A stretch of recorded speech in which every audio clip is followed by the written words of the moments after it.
The NFL is in the business of what have you done for me lately? And every year, there are new players who take the league by storm. Whether it's a guy thought to be past his prime, turning back the clock for a magical season, or a young player making that leap to the next level earlier than anticipated, it's always fun to see breakout stars. Here are the 10 most improved players from the 2021 NFL season. Cooper Kupp.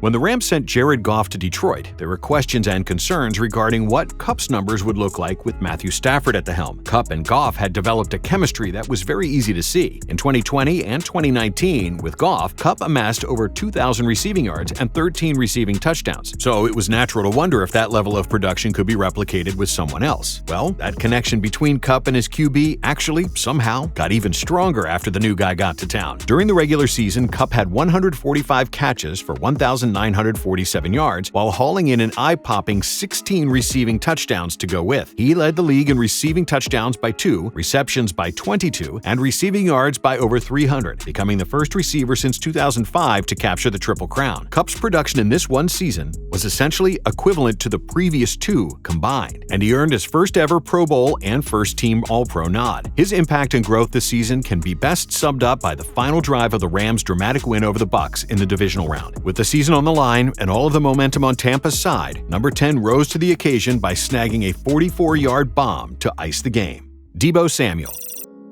Deebo's NFL career got off to a solid start in 2019, as he had 57 receptions for 802 yards and 3 touchdowns, and rushed for 159 yards on 14 carries. Big things were expected for his sophomore campaign last year, but it wound up being one plagued by injuries, and as a result, he only appeared in 7 games for the Niners. Samuel struggled to find a rhythm and put up some underwhelming numbers, recording 33 receptions for 391 yards and just 1 touchdown, while only rushing for 26 yards on 8 carries. Because of his injury-riddled 2020 season, expectations were a bit hampered heading into this season. Whatever those ended up being for people, it's safe to say Deebo shattered them. He racked up 77 receptions for 1,405 yards and 6 receiving touchdowns, but his production didn't stop there. The 49ers gave him more opportunities out of the backfield this season, and it paid off handsomely for them and Samuel, as he carried the ball 59 times for 365 yards, scoring 8 touchdowns on the ground. Deebo's game-breaking versatility landed him a spot on his first ever Pro Bowl and first-team All-Pro roster. Defenses were never quite sure how Samuel was going to beat them on a given week, but they were sure of one thing: the 49ers were going to lean on him heavily, and for good reason. Robert Quinn. Heading into his 11th season in the league, there was plenty of tape on Quinn and his game. After getting off to a dominant start in the early 2010s with the St. Louis Rams, it looked like Quinn's best years may have been behind him. From 2015 until this year, he finished with double-digit sacks in just 1 season. And last year, he finished with just 2 sacks and 0 tackles for loss, having appeared in 15 games for the Bears. So, heading into this season, people were not expecting all that much out of him. He was viewed as more of a veteran presence in the locker room than a dominant one on the field. To that, Quinn said, "Why not be both?" as he had one of the best seasons of his career this year. Quinn looked like he did in year 3 with the Rams, just a menace on the edge, tearing through opposing offensive lines game in and game out. He finished this season with 18.5 sacks and 17 tackles for loss, just an absurd increase from 2020 at 2 and 0 respectively. Quinn forced 4 fumbles as well, and he finished second in the league in sacks, behind only Pittsburgh's TJ Watt. Cordarrelle Patterson.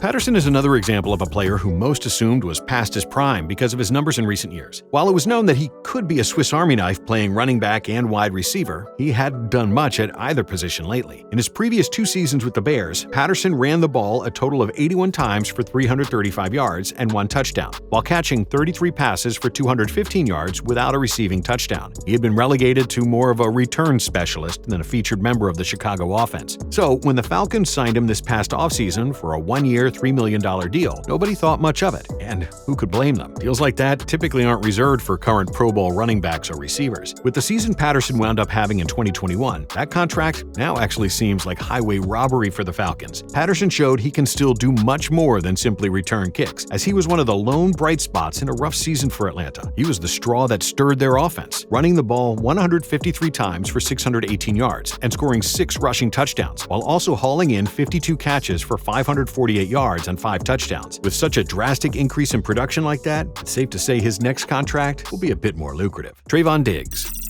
Trayvon saw the breakout year his brother Stephon had with the Bills last year and decided it was his turn to do the same. The difference between the brothers, though, is Stephon had been around the league, while Trayvon had not. 2020 was Trayvon's rookie season, and the corner out of Alabama suited up for 12 games for the Cowboys. While he played well and recorded 3 interceptions, the year was nothing to write home about. 2021, however, was much different. In his sophomore season, Diggs showed just how much of a ball hawk he actually is, as he snagged a league-high 11 interceptions, a feat that hasn't been done in 40 years. Only one other player even had more than 6 interceptions this year. Not only did Diggs finish with 11 picks, but he also returned 2 to the crib for 6. While people often knock him for how many yards he gives up, takeaways reigned supreme on defense, and no one was better at that than Diggs, as he was named to the Pro Bowl and first All-Pro team. Anytime a QB decides to test Diggs, fireworks are almost guaranteed to follow. Harold Landry III. With this season being Landry's 4th in the league, it was time for the former second-round pick to take his game to the next level. While he was solid in his first 3 years, he had never finished with double-digit sacks, and 2 of those 3 years, he only finished with 4.5 and 5.5. The Titans were counting on him to have more of a presence at outside linebacker this season, and Landry stepped up big time. He started all 17 games for Tennessee and finished the 21 regular season with 12 sacks and 14 tackles for loss, while also adding in a forced fumble. He also finished with career highs in quarterback pressures with 43 and tackles with 75. On top of being a dominant rusher, he was also just as effective dropping back into coverage, showing off his athleticism and versatility for someone his size. Landry now heads into free agency this offseason, viewed as one of the top and most sought-after edge defenders on the market, so look for him to cash in on his impressive year. DeVontae Campbell. After fighting through injuries all 2020 with the Cardinals, Campbell decided to bet on himself this past offseason. He only had 5 or 6 offers in free agency, and teams weren't evaluating him as high as Campbell thought he deserved. He ended up signing a 1-year, $2 million deal with the Packers. Campbell said, "Everybody just kinda counted me out. I dealt with a lot of stuff last year in Arizona that I never talked about because nobody really cares. I was injured. I didn't feel like I played the best, but I didn't feel like I played terrible. But that's not what everybody else thought. Honestly, I don't really care about other people's opinions, but I just knew what was at stake, so I bet on myself, as I always will." It's fair to say that Campbell's bet hit big time. For just the second time in his 6-year career, he had over 100 tackles, setting a career high with 146. And more indicative of the type of year he had, since his stats don't tell the full story, Campbell became the first Packers inside linebacker to earn first-team All-Pro honors since Hall of Famer Ray Nitschke all the way back in 1966. When a player on a 1-year, $2 million deal does something for a franchise as storied as the Packers for the first time in 55 years, you know it was a special and unexpected season. Hunter Renfrow.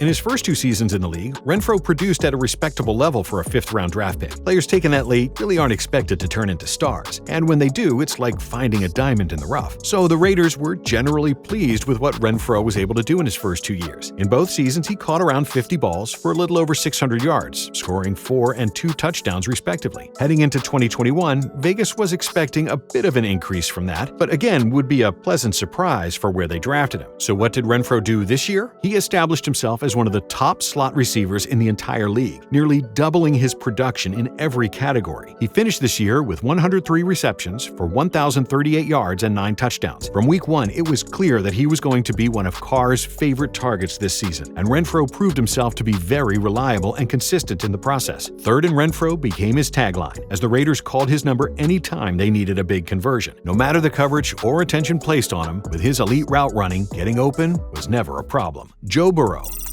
As a rookie last year, expectations were obviously high for Burrow coming out of LSU, as is always the case for the #1 pick in the draft, but even more so when they play quarterback. People expect him to come in, turn around the franchise, and be the hero from day one. Burrow didn't exactly have that start in Cincy, even though his individual numbers were decent. The Bengals were 2-7-1 when Burrow suffered a season-ending knee injury. He had thrown for 2,688 yards, 13 touchdowns, and 5 interceptions, while completing 65.3% of his passes. In this past draft, the Bengals used their first-round pick to give him some help at wide receiver by taking his former LSU teammate Jamar Chase. With Chase and a handful of other weapons at his disposal, Burrow was primed to show everyone he could win at the next level, just like he did in college. And that's exactly what he did in 2021, as he led the Bengals to the playoffs for the first time since 2015, throwing for 4,611 yards and 34 touchdowns, while completing 70.4% of his passes. He didn't stop there, though, as he got the Bengals to advance beyond Wild Card Weekend for the first time since 1990. 1990, and then to the Super Bowl for the first time since 1988, and picked up a lot of nicknames in the process. Joey Franchise, Joe Shiesty, Joe Burr, Jackpot Joey. Well, you get the point. Seems like the Bengals are in great hands with Burrow at the helm. Mark Andrews.